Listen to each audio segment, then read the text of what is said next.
महादेव के गणों में एक है भृंगी। एक महान शिव भक्त के रूप में भृंगी का नाम अमर है। कहते हैं जहाँ शिव होंगे वहाँ गणेश, नंदी, श्रीरंगी, भृंगी, वीरभद्र का वास स्वयं ही होगा। शिव शिवा के साथ उनके ये गण अवश्य चलते हैं। इनमें से सभी प्रमुख गणों के बारे में तो कहानियां प्रचलित हैं। भृंगी की खास बात यह है कि उनके 3 पैर हैं।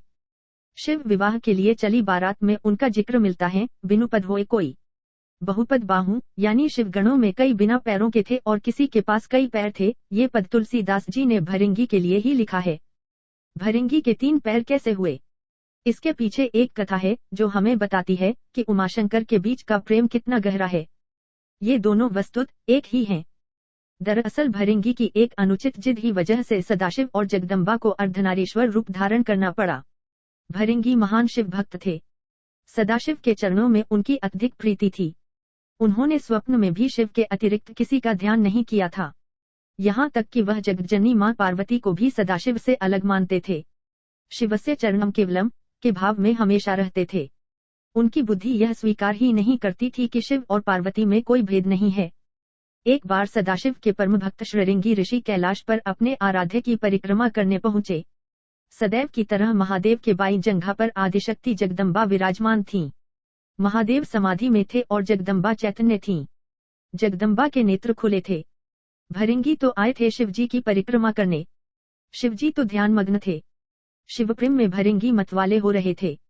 वह सिर्फ शिवजी की परिक्रमा करना चाहते थे क्योंकि ब्रह्मचर्य की उनकी परिभाषा अलग थी। पर क्या करें, पार्वती जी तो शिवजी के वामांग में विराजमान हैं। भृंगी अपना उतावलापन रोक ही नहीं पाए। साहस इतना बढ़ गया कि उन्होंने जगदम्बा से अनुरोध कर दिया कि वह शिवजी से अलग होकर बैठे ताकि मैं शिवजी की परिक्रमा कर सकूं। जगदम्बा समझ गई कि यह है तो तपस्वी लेकिन इसे ज्ञान नहीं हुआ है। अभी यह अधूरा ज्ञान का है, इसलिए उन्होंने भृंगी की बात को अनसुना किया। भृंगी तो हठ में थे, कुछ भी सुनने समझने को तैयार ही नहीं। फिर से पार्वती जी से कहा कि आप कुछ देर के लिए हट जाएं, मैं परिक्रमा कर लूं। मां पार्वती ने इस पर आपत्ति जताई और कहा कि अनुचित बात बंद करो। जगदम्बा महादेव की शक्ति हैं। वह सदाशिव से पृथक होने को कैसे तैयार होती। माता ने भृंगी को कई तरह से समझाया, प्रकृति और पुरुष के संबंधों की व्याख्या की, वेदों का उदाहरण दिया, परंतु भृंगी भी वैसे ही हठी। हठी की बुद्धि तो वैसे भी आधी हो जाती है। माता द्वारा दिए ज्ञान उपदेश उनके विवेक में उतरे ही नहीं। उनकी बुद्धि सृष्टि के इस रहस्य को समझने के लिए तैयार ही नहीं हुई। उन्होंने सिर्फ शिव की परिक्रमा करने की ठान रखी थी। माता ने सोचा इस अज्ञानी को कुछ भी समझाने का लाभ नहीं, इसे अनदेखा ही कर देना चाहिए। माता शिवजी से अलग न हुई। भृंगी ने भी हठ ही पाल रखा था। अपने मन की करने के लिए एक योजना बना ली। भृंगी ने सर्प का रूप धारण किया और शिवजी की परिक्रमा करने लगे। सरकते हुए वह जगदम्बा और महादेव के बीच से निकलने का यत्न करने लगे। उनकी इस धृष्टता का परिणाम हुआ कि शिवजी की समाधि भंग हो गई। उन्होंने समझ लिया कि मूर्ख जगदम्बा को मेरे वाम अंग पर देखकर विचलित है, वह दोनों में भेद कर रहा है। इसे सांकेतिक रूप से समझाने के लिए शिवजी ने तत्काल अर्धनारीश्वर स्वरूप धारण कर लिया। जगदम्बा अब उन्हीं में विलीन हो गई थी। भृंगी ने भी हठ ही पाल रखा था। अपने मन की करने के लिए एक योजना बना ली। भृंगी ने सर्प का रूप धारण किया और शिवजी की परिक्रमा करने लगे। सरकते हुए वह जगदम्बा और महादेव के बीच से निकलने का यत्न करने लगे। उनकी इस धृष्टता का परिणाम हुआ कि शिवजी की समाधि भंग हो गई। उन्होंने समझ लिया कि मूर्ख जगदम्बा को मेरे वाम अंग पर देखकर विचलित है, वह दोनों में भेद कर रहा है। इसे सांकेतिक रूप से समझाने के लिए शिवजी ने तत्काल अर्धनारीश्वर स्वरूप धारण कर लिया। जगदम्बा अब उन्हीं में विलीन हो गई थी। शिवजी दाहिने भाग से पुरुष रूप में और बाएं भाग से स्त्री रूप में दिखने लगे। अब तो भृंगी की योजना पर पानी फिरने लगा। हठी का हठ तो भगवान से भी ऊपर जाने लगता है। भृंगी ने इतने पर भी हिम्मत नहीं हारी। उन्हें तो बस शिवजी की ही परिक्रमा करनी थी। अपनी जिद पूरी करने के लिए एक और मूर्खतापूर्ण प्रयास किया। अब भृंगी ने चूहे का रूप धारण कर लिया। चूहे के रूप में प्रभु के अर्धनारीश्वर रूप को कुत्रकर एक दूसरे से अलग करने की कोशिश में जुट गए। अब यह तो अति थी। शिव भक्त भृंगी की धृष्टता को लगातार सहन करती आ रही जगदम्बा का धैर्य चूक गई। उन्होंने भृंगी को श्राप दिया, हे भृंगी, तू सृष्टि के आदि नियमों का उल्लंघन कर रहा है। यदि तू मातृशक्ति का सम्मान करने में अपनी हठी समझता है तो अभी इसी समय तेरे शरीर से तेरी माता का अंश अलग हो जाएगा।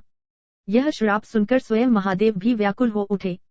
भृंगी की बुद्धि भले ही हर गई थी, पर महादेव जानते थे कि इस श्राप का मतलब कितना गंभीर है। शरीर विज्ञान की तंत्रोक्त व्याख्या के मुताबिक इंसान के शरीर में हड्डियां और पेशियां पिता से मिलती हैं, जबकि रक्त और मांस माता के अंश से प्राप्त होता है। फिर क्या था, भृंगी की तो दुर्गति हो गई। उनके शरीर से तत्काल रक्त और मांस अलग हो गया। शरीर में बची रह गई तो सिर्फ हड्डियां और मांसपेशियां। मृत्यु तो हो नहीं सकती थी, क्योंकि वो अविमुक्त कैलाश के क्षेत्र में थे और स्वयं सदाशिव और महामाया उनके सामने थे।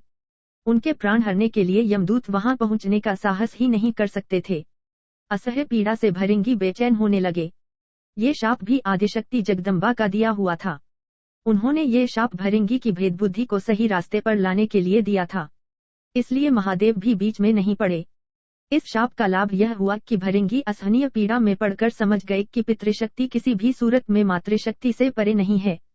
माता और पिता मिलकर ही इस शरीर का निर्माण करते हैं, इसलिए दोनों ही पूज्य हैं।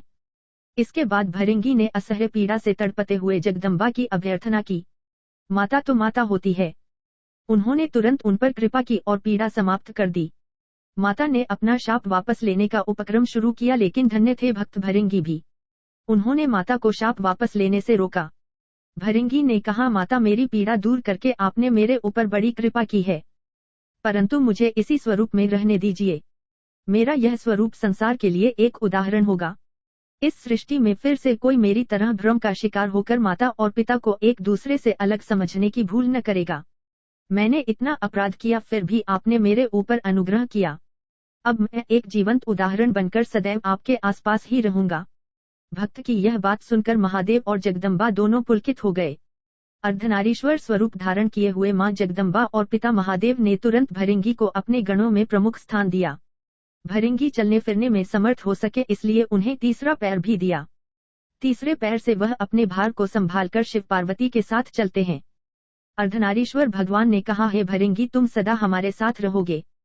तुम्हारी उपस्थिति इस जगत को संदेश होगी कि हर जीव में जितना अंश पुरुष है, उतनी ही अंश है नारी। नारी और पुरुष में भेद करने वाले की गति तुम्हारे जैसे हो जाती है। पुरुष और स्त्री मिलकर संसार को आगे बढ़ाएं, दोनों बराबर अंश के योगी हैं, यही सिद्ध करने को मैंने अर्धनारीश्वर रूप धरा है। स्त्री पुरुष दोनों का अपना स्थान, अपना अस्तित्व है। इसे नकारने वाले को शिव शिवा दोनों में से किसी की भी कृपा प्राप्त नहीं होती। वह जीव मृत्युलोक में सदा शिव शिवा की कृपा के लिए तरसता ही विदा हो जाएगा। भृंगी को वो पद प्राप्त हुआ जिसे हासिल करने के लिए इंद्रादि बड़े बड़े देवता भी लालायित रहते हैं। संसार को मैथुनी सृष्टि की व्यवस्था शिव जी ने दी है। इसके लिए उन्होंने सबसे पहले ब्रह्मा को अपना अर्धनारीश्वर स्वरूप दिखाया। उसे देखकर ही ब्रह्मा ने नारी की कल्पना की। नारी और पुरुष के संयोग से सृष्टि रचना की व्यवस्था दी, अर्थात नर नारी मिलकर सूक्ष्म ब्रह्मा की तरह सृष्टिकर्ता हो जाते हैं। फिर शिव ने जगदम्बा के साथ विवाह व्यवस्था दी। सर्वप्रथम विवाह शिव जगदम्बा का ही है।